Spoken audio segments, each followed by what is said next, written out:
बिस्मिल्लाहिर्रहमानिर्रहीम। इन्नल्लाह व मलाइकतहु युसल्लूना अलन नबी या अय्युहल्लज़ीना आमनू सल्लु अलैहि व सल्लिमू तस्लीमा। बेशक अल्लाह ताला और उसके फरिश्ते नबी पाक सल्लल्लाहु अलैहि वसल्लम पर दरूद भेजते हैं। ए ईमान वालों, तुम भी नबी पाक सल्लल्लाहु अलैहि वसल्लम पर कसरत से दरूद और सलाम भेजो। ये कुरान पाक की आयत है और इस आयत में अल्लाह ताला ने नबी पाक सल्लम पर दरूद भेजने की फजीलत हमें बताई है कि इवन अल्लाह ताला और फरिश्ते भी नबी पाक सल्लम पर दरूद भेजते हैं। वो दरूद क्या होता है? वो दरूद जो होता है वो दुआए खैर होती है।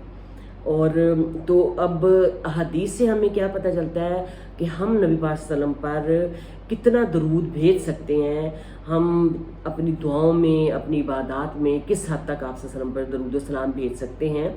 सैयदना उबई बिन काब रज़ियल्लाहु अन्हु फरमाते हैं कि मैंने अर्ज़ किया, ए अल्लाह के रसूल सल्लल्लाहु अलैहि वसल्लम, मैं आप सल्लल्लाहु अलैहि वसल्लम पर कसरत से दरूद भेजता हूँ।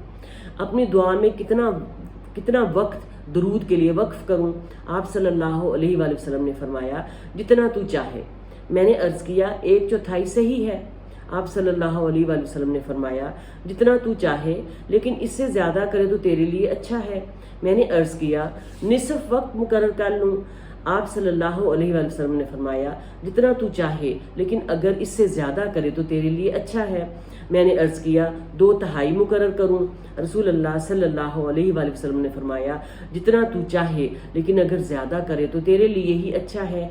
मैंने अर्ज़ किया, मैं अपनी सारी दुआ का वक्त दरूद के लिए वक्फ करता हूँ। इस पर रसूल अल्लाह सल्लल्लाहु अलैहि वसल्लम ने फरमाया, ये तेरे सारे दुखों और गमों के लिए काफ़ी रहेगा और तेरे गुनाहों की बख्शिश का बायस होगा। ये सुनन तिरमिज़ी की हदीस नंबर 2457 है।